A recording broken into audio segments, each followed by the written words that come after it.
Olá, sejam muito bem-vindos ao Fecuncast, o seu guia na jornada da reprodução assistida. Esse é um local para troca de conhecimento, tirar dúvidas e trazer informações e para falarmos sobre fertilidade e reprodução assistida. Hoje, no nosso primeiro episódio, vamos conversar o que é, afinal, a reprodução assistida e qual o impacto dela na vida dos casais na atualidade. Estamos aqui, os sócios da Fecondare, eu, Fernanda, embriologista, e os doutores, doutora Ana, doutor Ricardo, doutor Marcelo e doutor Jean, para conversar um pouquinho sobre esse assunto tão importante. Sejam todos bem-vindos. Obrigado. Bora lá, vamos lá. Bom, para começarmos, né, o que é, afinal de contas, a reprodução assistida?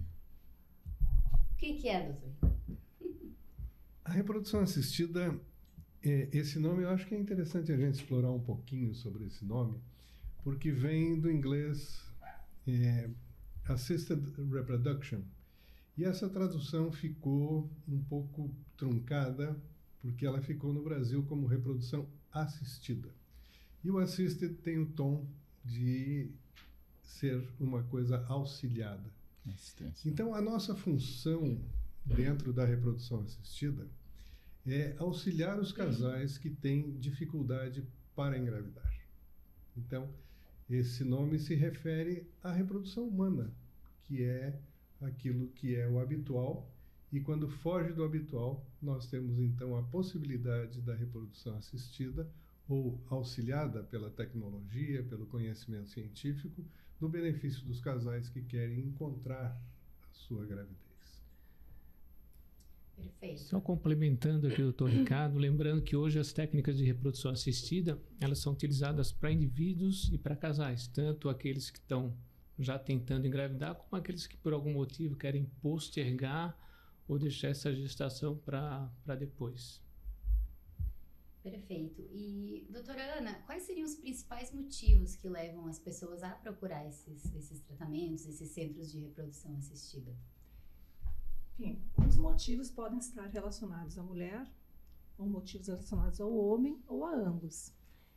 Nas mulheres, pode ser por fatores ovulatórios, como alterações dos ciclos ovulatórios, como a ovulação, ovários policístico, cistos ovarianos, baixa reserva ovariana, idade avançada, problemas nas trompas, como obstrução tubária, ou mesmo pacientes que têm laqueadura das trompas, problemas uterinos, como miomas, adenomiose, problemas como endometriose ou aderências pélvicas.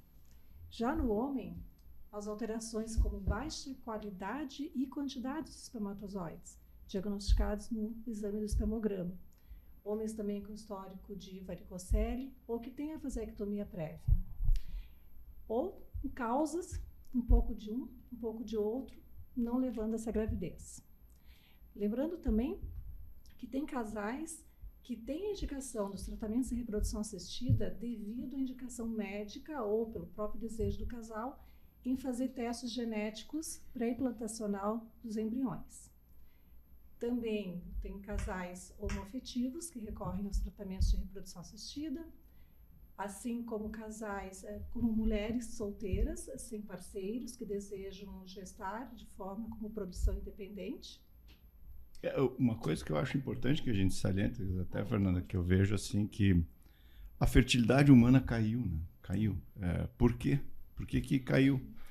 Primeiro, porque as pessoas estão engravidando mais tarde e aí estão indo em busca das suas realizações profissionais e de estudo, etc. E o ovário é o mesmo, né? O ovário é o menos de 1000 anos atrás, ou seja, ele para de funcionar e sêmen também diminui. Então, lembrar para as pessoas que reprodução humana não quer dizer só laboratório de reprodução assistida. Né? Existe uma gama de pessoas, de mulheres e de casais, enfim, que acabam tendo dificuldade, muito porque foi passando, né? Foi passando. Há uma ideia errada, principalmente feminina, de que elas podem engravidar com qualquer idade. E isso a gente vai até discutir isso mais no andamento aí. Mas a idade é uma coisa primordial, né? No século XIX, ninguém pensava em ter uma gravidez depois dos 35 anos, né? Hoje ninguém pensa antes. O que a gente mais vê, o que a gente encontra é uma média de idade acima aí de 37, 38, que é quando a mulher está começando a querer constituir a família, né?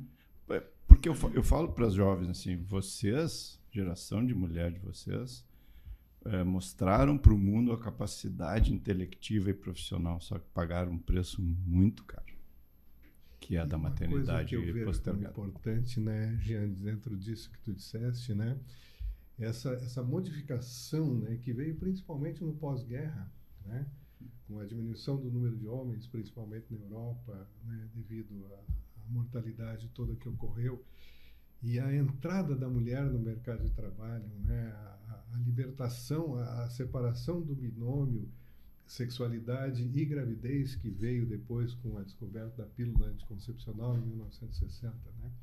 Isso trouxe a possibilidade de uma abertura de um mercado de trabalho muito grande para a mulher, né? E uma coisa que nós temos que ter em mente, e as pessoas precisam pensar nisso, né, é que isso ficou muito bom, né? E com a vinda da reprodução assistida, das técnicas de reprodução assistida, parece, e esse é um alerta que eu acho que a gente tem que fazer, porque se tornou perigoso acreditar que a reprodução assistida tudo pode resolver. Resolve tudo, exatamente. E o Jean colocou muito bem, né, as nossas gônadas, o testículo, o ovário, eles têm um tempo mais curto de vida do que a vida da pessoa hoje, porque houve um incremento também muito grande da longevidade. Né? Saúde, então as pessoas envelhecem mais tarde e ficam jovens durante muito mais tempo do que ficavam antigamente. Sim. Né? E acabam acreditando que não, pode deixar para mais tarde, porque tem a reprodução assistida, e a reprodução assistida vai restituir a minha fertilidade totalmente. Vai resolver os problemas. E é muito diferente, mesmo na reprodução assistida, fazê-la numa pessoa jovem, que tenha 30 anos, 30 e poucos anos, e fazer reprodução assistida depois dos 40 anos. Os resultados são completamente diferentes. Exatamente. Dentro desse contexto que o Ricardo falou ali do início da contracepção em 1960, por ali, a gente vê que as mulheres, de um modo geral, elas tiveram duas grandes mudanças, paradigmas, né? Que um foi a contracepção, nos anos 60, no qual ela pôde definir quando ela ia engravidar, ter sua vida social e para o mercado de trabalho, como o Ricardo falou, e a partir de 2010, mais ou menos nesse período, com a criopreservação de ovócitos, ela pôde realmente aí definir no sentido de postergar. Ela primeiro entrou no mercado de trabalho, se equiparou aos homens, digamos, e agora ela pode definir se pode gestar com 40, 45, então ela tem essa possibilidade através das técnicas de reprodução assistida, basicamente pelo congelamento de óvulos. Então, foi dois grandes avanços para o lado feminino. Equiparou não, né? Mostrou que é melhor, né? Sim, sim. Esse ponto é muito importante, né? Porque de alguns anos para cá, a gente não tem só a procura pela infertilidade, sim pelo planejamento reprodutivo, né? Que é muito importante. Isso, a programação, né? Perfeito. E entrando nessa questão da criopreservação, a gente entra no segundo tópico, né? Já sabemos o que é reprodução assistida. E agora, quais são os tratamentos que a reprodução assistida pode dar a essas pessoas para ajudar nos seus resultados? Quais são esses tratamentos? Eu acho que o Marcelo, já pegando esse gancho, já colocou muito bem a questão da criopreservação de gametas, que é o congelamento de óvulos e de espermatozoides. O congelamento de espermatozoides já é conhecido de há muito tempo, né? Mas o congelamento de óvulos, vejam vocês como essa ciência é nova, ele realmente se estabeleceu em 2012.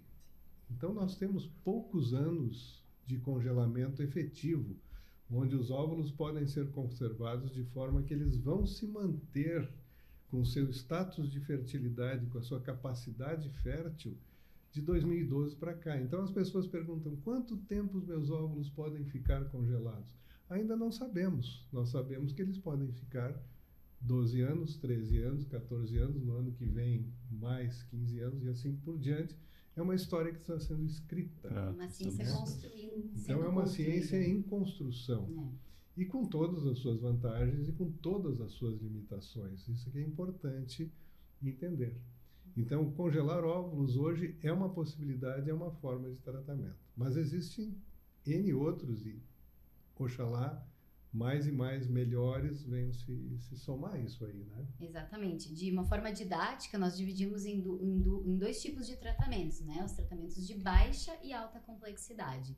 Inicialmente, o mais simples de explicar é de baixa complexidade, né? Que a doutora Ana quer explicar um pouquinho do baixa? Então, os tratamentos de baixa complexidade, nós temos o coito programado e a inseminação intrauterina, inseminação artificial.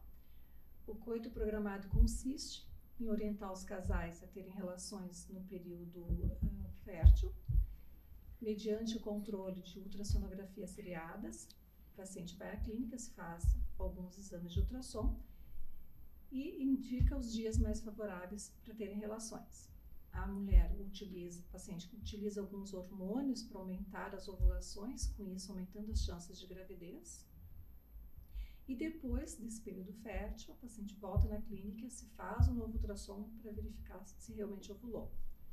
Já na inseminação artificial, o processo inicial é o mesmo de um coito programado. A diferença é que no dia da ovulação, o sêmen é coletado para separar os espermatozoides móveis após um processamento e capacitação no laboratório da clínica. Esses espermatozoides são introduzidos dentro do útero da mulher, através do colo do útero, com auxílio de um catéter bem fino e delicado, e são colocados bem no fundo do útero, no dia da ovulação. Depois a paciente retorna na clínica para se confirmar que realmente ovulou, e o teste de gravidez em torno de 10 a 15 dias depois. Os tratamentos de baixa complexidade são indicados para casais que têm infertilidade sem causa aparente, casos de endometriose leve, alterações nos processos de ovulação, como nos casos de anovulatórios, pacientes que não ovulam. Também pode ser indicado a casais homoafetivas, também para mulheres solteiras, para produção independente. E para causas que não se sabe, como a gente chama de infertilidade sem causa aparente. Mas são tratamentos com custo bem mais baixo do que uma fertilização, não invasivos, realizado no próprio consultório médico. Eu vou aproveitar esse gancho aí da Ana e fazer uma pergunta para a Fernanda. A gente está tendo agora uma avalanche muito grande aqui no Brasil, até com grupos de WhatsApp se formando das inseminações caseiras, onde mulheres solteiras, algumas homoafetivas, têm usado sêmen de indivíduos, enfim, que não são indivíduos, não são de um banco de sêmen. E eu queria que tu colocasse, assim, para as pessoas entenderem um pouco isso, a gente que trabalha com uma técnica com muito mais segurança, quais são os riscos dessas inseminações caseiras para esses casais, para essas mulheres que estão fazendo? É bem importante esse assunto, né, doutor Gia? Porque aí a gente tem dois pontos. A primeira é a segurança da própria amostra, né? Então, quando é realizada uma inseminação intrauterina na clínica, no laboratório, esse paciente passa por uma série de exames que nós chamamos de sorologias. Então, nós sabemos que aquela amostra está isenta de possíveis contaminações. Quando isso ocorre de uma forma aleatória, né, em casa, não se tem esse controle. Outro ponto bastante importante é a questão legal, né? Então, na clínica, nós temos a utilização de um material, de um material de banco de doação, onde não tem aquela questão da paternidade da pessoa que está doando o sêmen, porque quando ocorre em casa, não é anônimo, né? Então, pode ter aí algumas implicações legais no futuro também. Sem contar que não se controla quantas crianças esses indivíduos estão gerando. Exatamente, Por banco a gente tem esse controle, né? Tem um controle Sim, exatamente. 2 crianças para cada milhão, né? Lembrando também a questão legal, né? Justamente Exato. que fora de uma instituição, de uma clínica, tem um respaldo jurídico, né? Nas questões de paternidade, e ali fora, isso. a partir do momento que alguém faz uma inseminação caseira, aquela pessoa que doou o material, ele está automaticamente, pela lei, ele é pai e tem que assumir, seja em que momento for, se houver essa Essa demanda. essa né? vontade, essa demanda da criança, em algum futuro ele vai ter que arcar com as consequências. Os direitos e deveres. Nós reportamos todos os anos para a Anvisa, né, a utilização desse material de banco, quantas vezes foi utilizado, e tem esse controle, né, para não ficar algo descontrolado e uma pessoa doar mais de mil vezes, como aconteceu no Netflix. No Netflix, né? tem um documentário do holandês lá Que tem tinha quase mais filhos, de 1000 filhos, né? Isso Gengis Khan moderno. pode ocorrer uma consanguinidade enorme no futuro, né? Dessas Sim. crianças geradas. Sim. O que é um problema. Bom, a baixa complexidade, né? Então, no laboratório vai envolver essa manipulação do sêmen com o objetivo de selecionar os melhores espermatozoides. E é um processamento relativamente simples quando a gente compara com a alta complexidade, né? Que a alta complexidade aí teria a fertilização in vitro, né? E como é que é essa questão da fertilização in vitro antes de chegar no laboratório, Dr. Gia?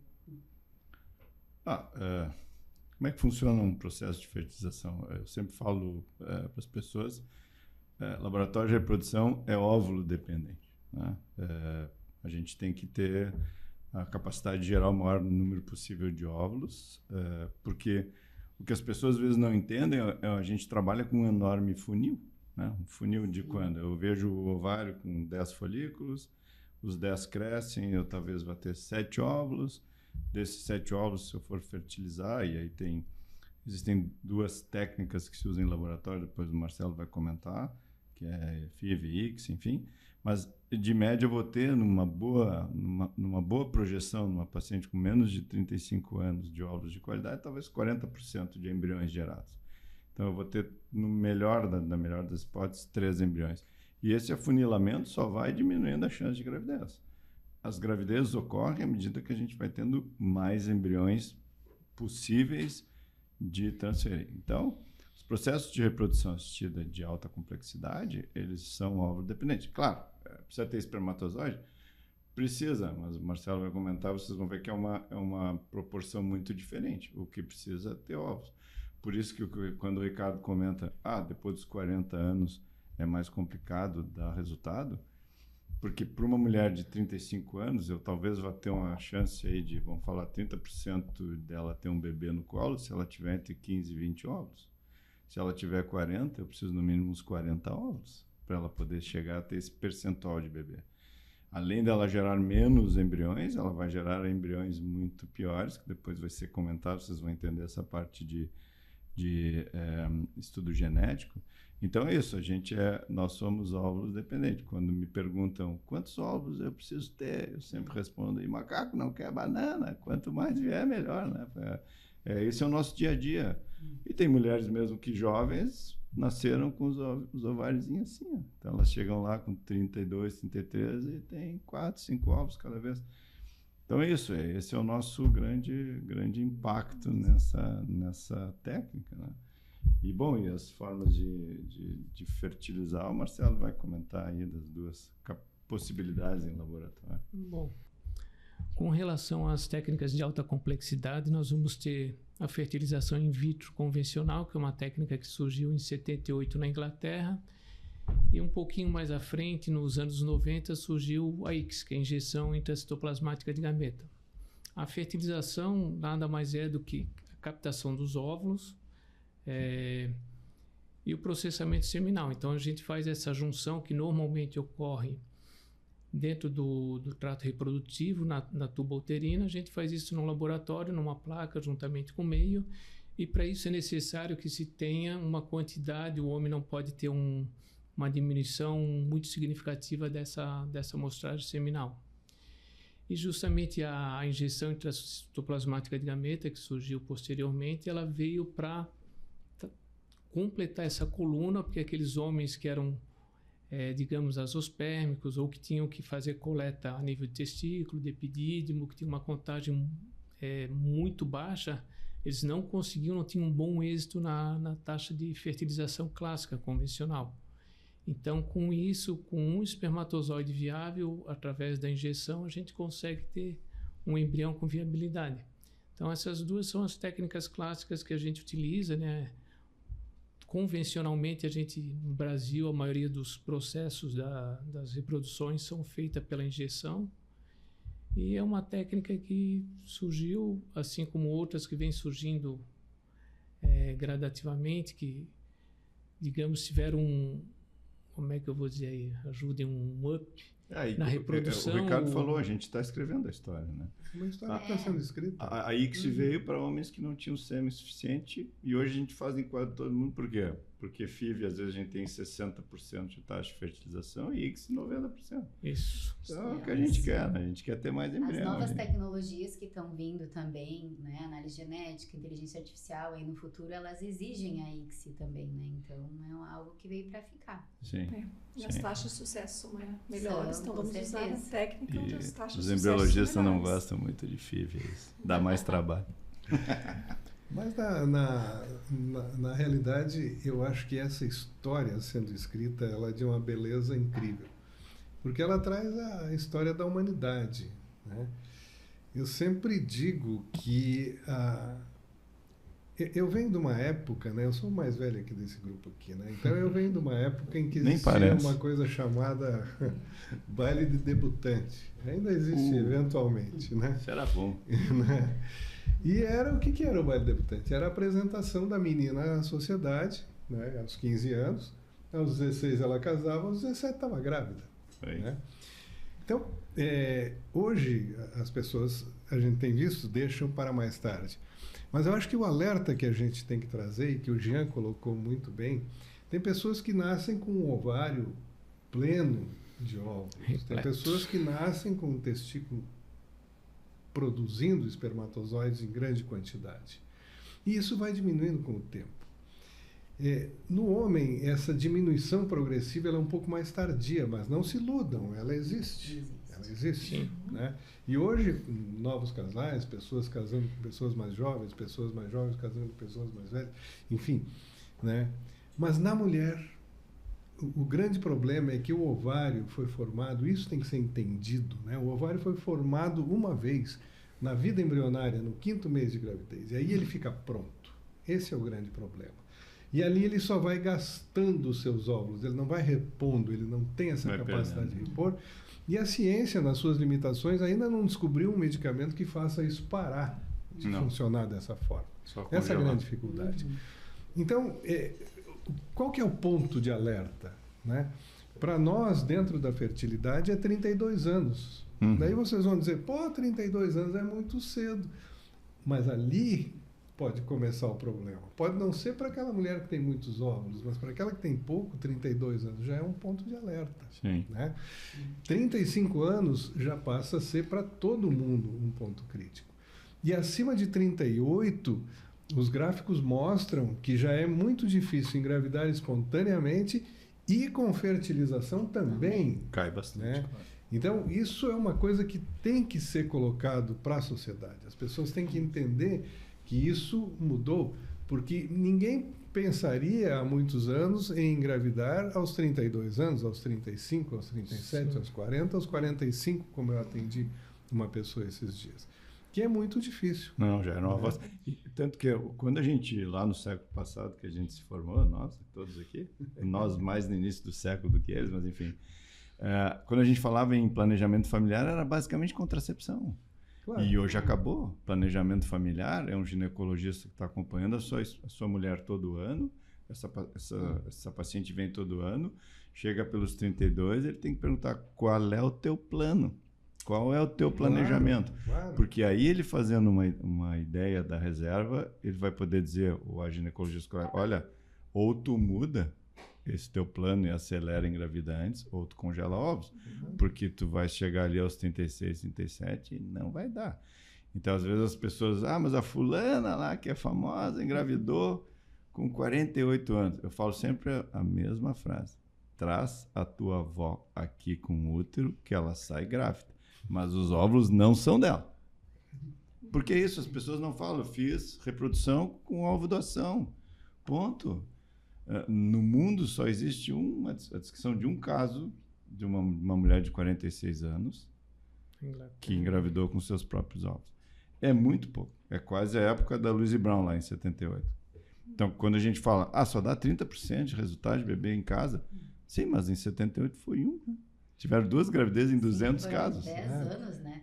Isso, e hoje a gente tem 30.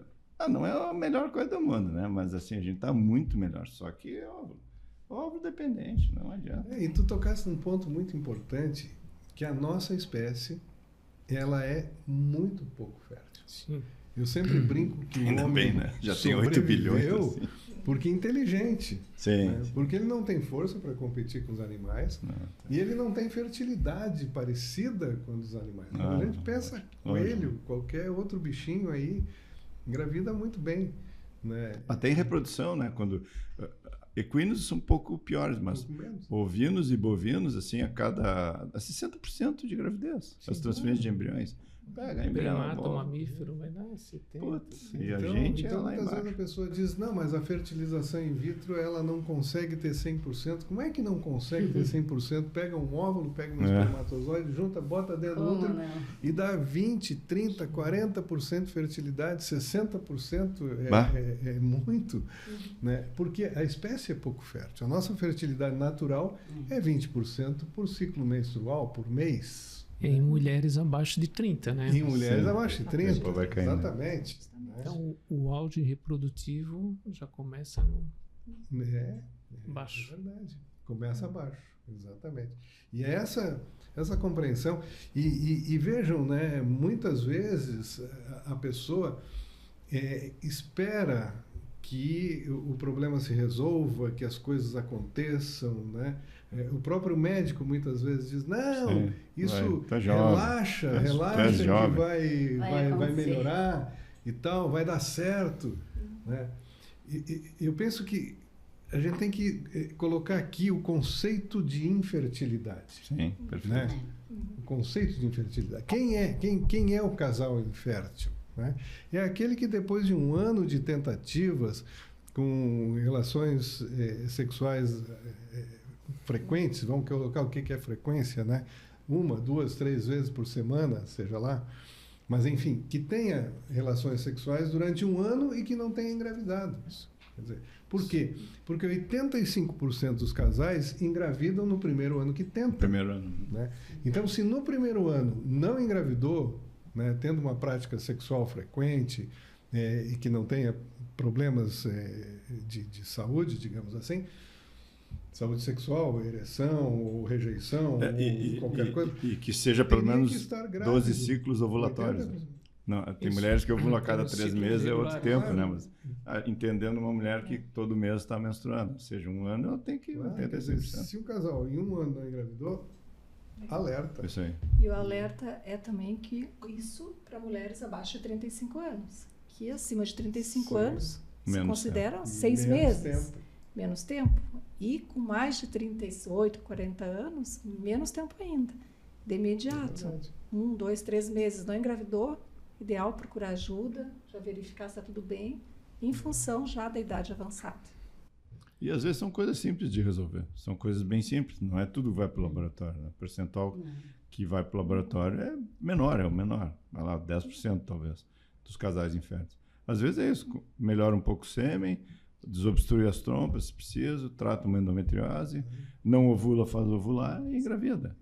Não é assim, um ano, não engravidei, já tem que ir lá fazer FIV, já tem. Não é assim. Tem que ir falar com alguém que seja focado e especializado na área de reprodução, para essa pessoa gerenciar e dizer, não, isso aqui nós vamos consertar assim, que são as técnicas que a Ana falou. Tem muita paciente que engravida apenas com esse controle de ovulação e vai namorar amanhã, depois tal, e é isso aí, né? Isso é importantíssimo, porque não é eu sempre digo, né, nós temos na nossa retaguarda, na fecundária, nós temos a fertilização in vitro como sendo uma das técnicas de resolver os problemas dos casais. Né? Com certeza. Nosso primeiro objetivo é restituição da fertilidade, seja com técnicas menos complexas, com medicamentos, com exames, com regularização das menstruações. E, se nada disso funcionar, nós temos a fertilização. Mas, em relação, por exemplo, ao congelamento de gametas, tem um estudo muito interessante, congelamento de óvulos ou de espermatozoides, que quando a pessoa pensa em fazer esse congelamento, não, então eu estou pensando, eu estou sem namorado, sem namorada, eu não estou afim nesse momento, eu vou congelar os meus óvulos, né? Ou vou congelar meus espermatozoides. Quando a pessoa realiza isso, normalmente é 4 anos depois. É um tempo. Esse é um estudo sério. Entre a informação e a realização. Isso. E aí nós estamos falando aqui de uma pessoa de 32 anos, né? Sim. Aí ela vai congelar com 36. Olha aí, né? Já é outro ovário, já é outro tecido, resultado. Outro resultado. Né? Outro resultado. Dentro desse contexto aí da programação reprodutiva, também é importante, quando a gente fala 30 anos, ficar atento, é porque as mulheres, de um modo geral, têm que saber que, independente do que ela faça ao longo da vida reprodutiva, desde a primeira menstruação, o ovário está perdendo essa quantidade, esse número de ovócitos mensalmente. Tomando pílula, tomando injeção, engravidando, enfim. Uhum. Isso é uma perda contínua que não tem como, já foi dito antes, né, reter. Então, atenção, nunca é demais, trintou, tem que ficar atento dentro desse contexto da programação. Eu já queria fazer até uma pergunta para a Fernanda, que é nossa embriologista.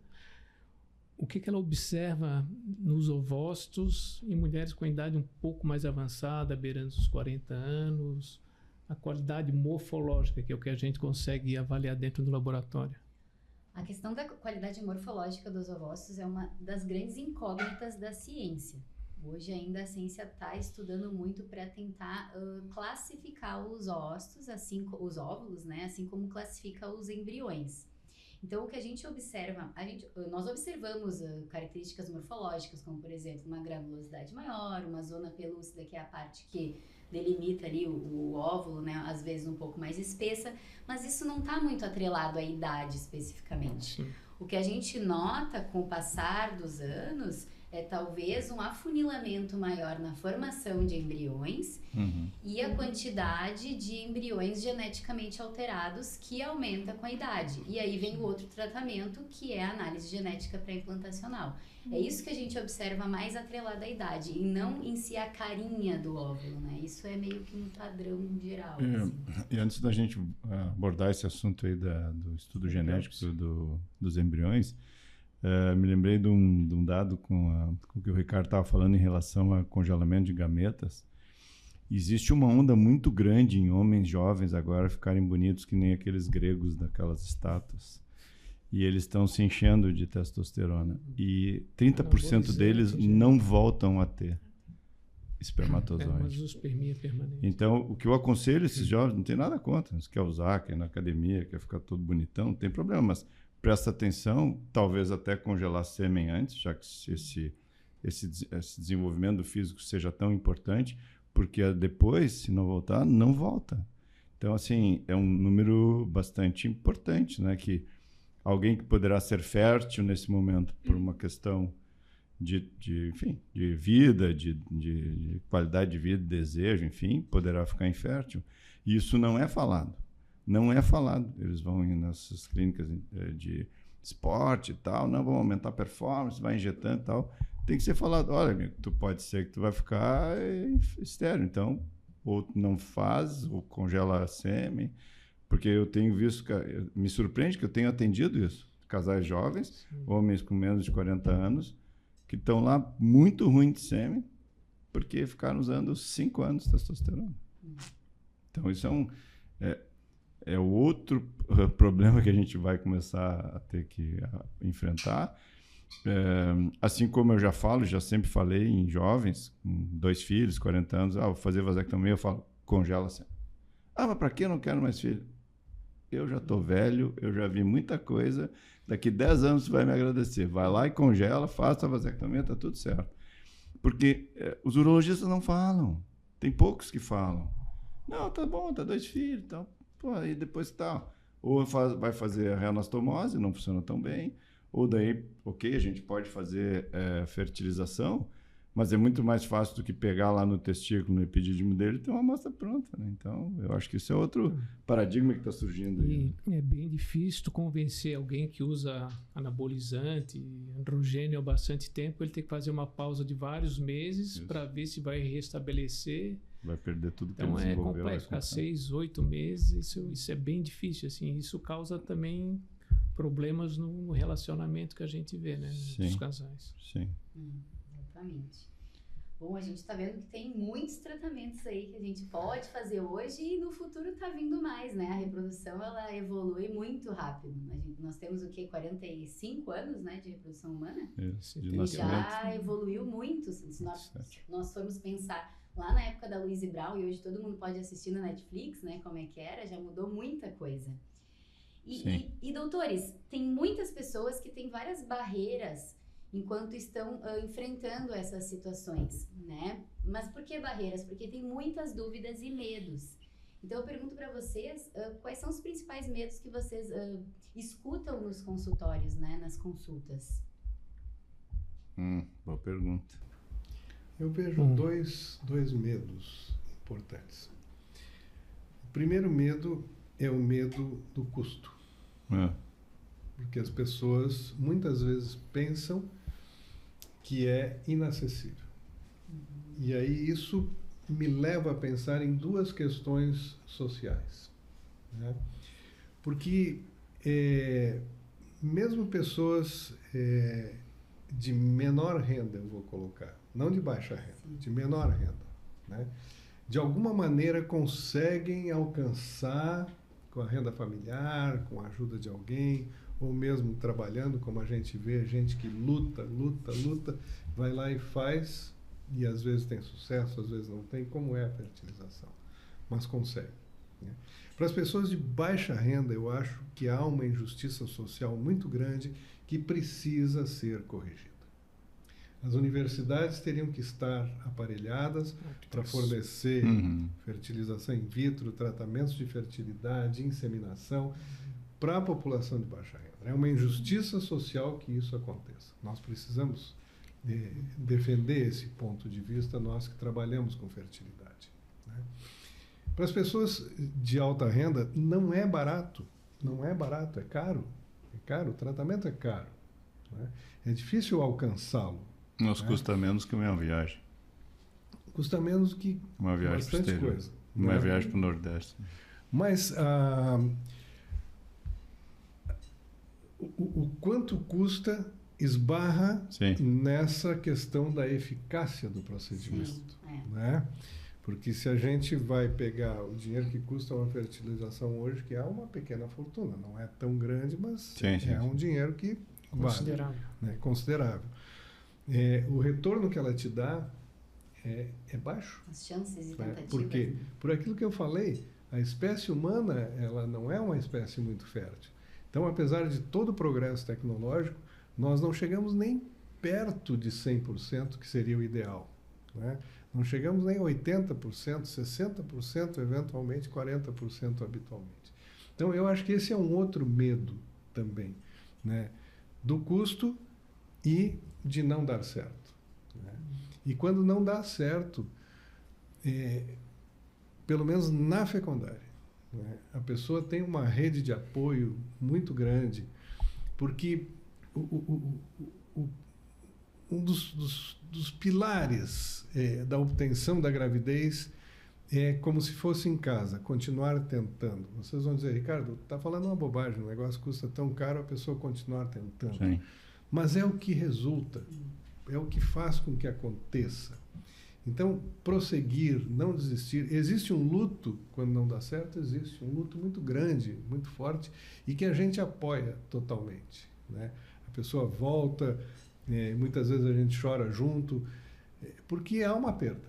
Há uma perda emocional, uma perda financeira e uma perda de um ente desejado, que era aquele embriãozinho, ou aquela fertilização, ou inseminação, enfim, né? Mas eu acho que esses são os medos. E a gente apoia esse medo e muitas vezes as pessoas conseguem reagir e partem para um novo episódio uma vez, 2 vezes, não sei quantas vezes dá certo. Fora o medo que ela sempre tem de engordar, né? Vou engordar. O medo, exatamente, de que isso seja uma bomba de hormônio, né? As pessoas falam muito, né? Bomba de hormônio, exatamente. E hoje, especificamente, eu vejo isso, né? Não estou falando em detrimento de outras clínicas, mas a Fecondare consegue resultados consistentes, né? Com ciclos de menor custo, de menos medicação, de menos incômodo e, fundamentalmente, não usamos bomba de hormônio. Acho que isso é importante, né? São bem controlados. Porque os tratamentos são bem individualizados. Não significa que a dose de medicações tem que ser a mesma, ou os protocolos os mesmos para todos os pacientes. E isso em função de cada paciente. Aí isso também propicia com que também os gastos com medicações também não sejam tantos. Se ela não precisa utilizar tanta medicação e tem um bom resultado, excelente.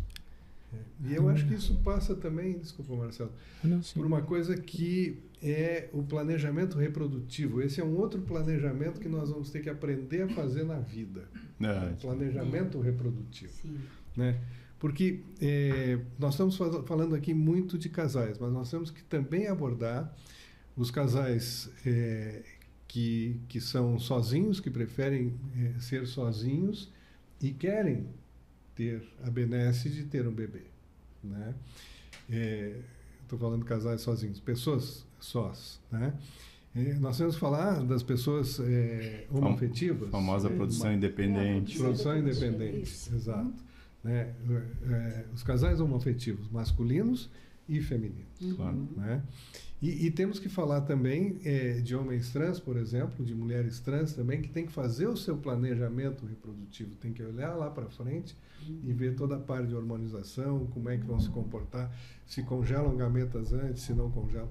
Enfim, tudo isso abarca um universo muito grande que permeia toda a sociedade e as suas especificidades de toda a sociedade, né? Quer dizer, esse colorido que a sociedade tem hoje, né, ele tem que ser respeitado. Mas é o que a Ana falou, né? Eu gosto de falar para os pacientes, aqui não é ir lá na loja comprar uma roupa. Aqui é alfaiataria e costura. É sob medida.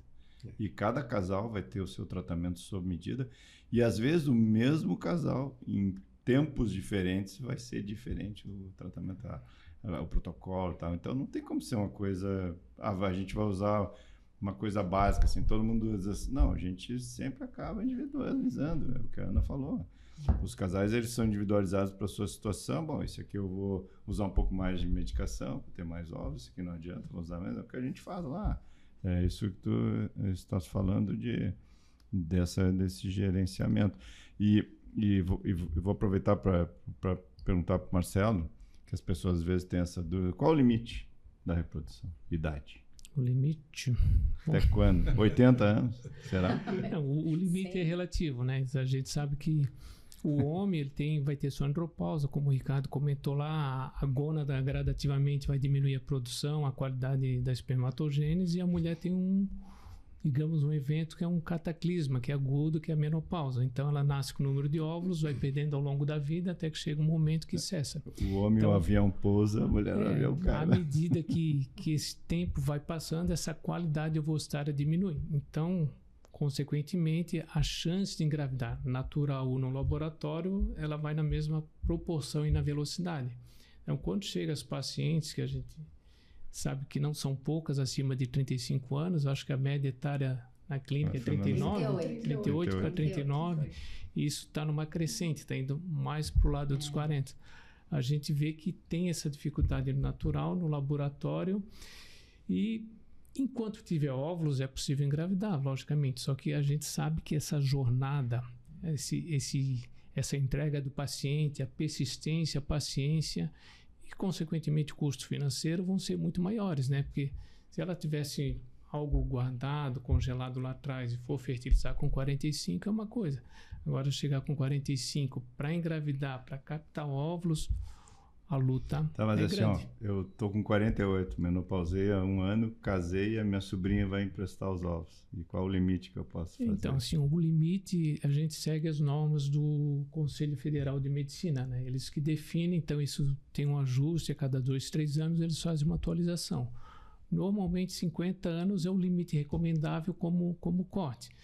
Já tivemos casos acima de 50? Tivemos, só que aí tem que analisar, tem que analisar a parte da saúde, cardiovascular, psicológica, tem que Se o obstetra vai eventualmente abraçar. pedir autorização até em algumas situações do próprio CRM, do Conselho de Medicina, para ver cada situação especificamente. Mas a gente tem que lembrar que o limite, o corpo físico, ele tem seu time, né?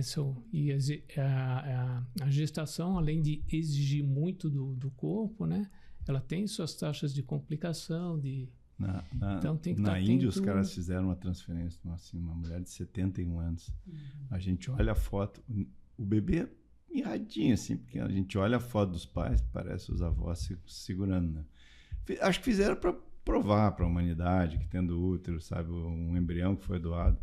Mas aí a gente fica pensando, tá tudo bem, bacana, né? Mas quanto tempo esse indivíduo vai ter os pais? A Né? que preço, né? Qual a ideia de fazer, né? Então, acho que essa coisa da idade é importante a gente também frisar, porque não pode ser uma coisa sem limites, eterno, sabe?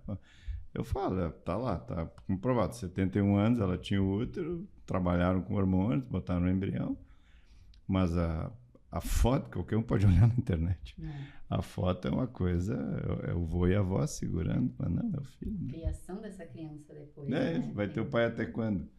Até os 20 anos? Se for tudo muito bem, E quando pergunta do limite, né, Jean, me vem à cabeça assim, quantos ciclos de fertilização ou de inseminação ou de tentativas uma pessoa pode ou deve fazer? Né? Até que ponto a pessoa deve avançar?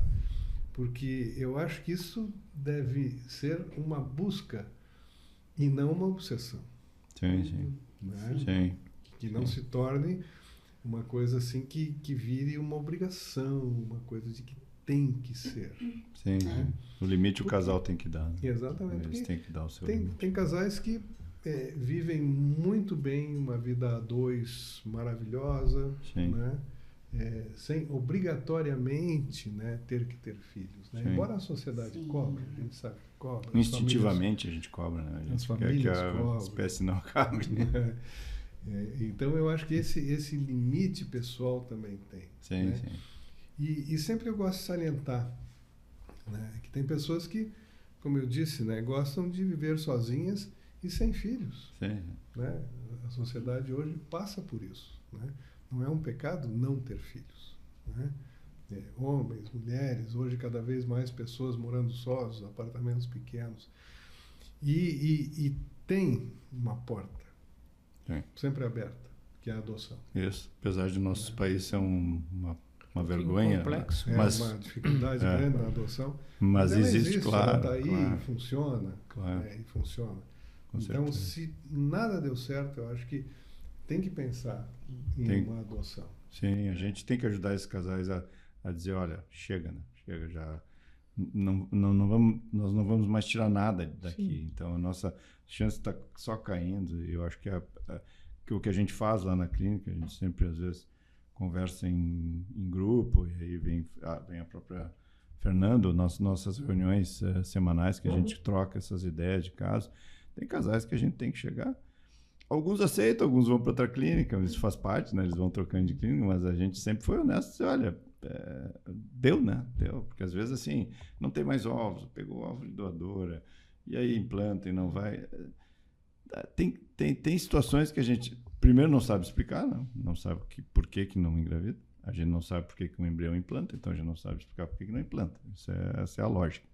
Ninguém sabe, ninguém tem esse conhecimento a fundo. Então, às vezes, tem casais que a gente ajuda e diz, pessoal... Então, resumindo, a gente tem o limite biológico, o limite técnico e o limite psicológico, acho. Sim. E, por fim, também o limite financeiro. São os 4 limites que vão...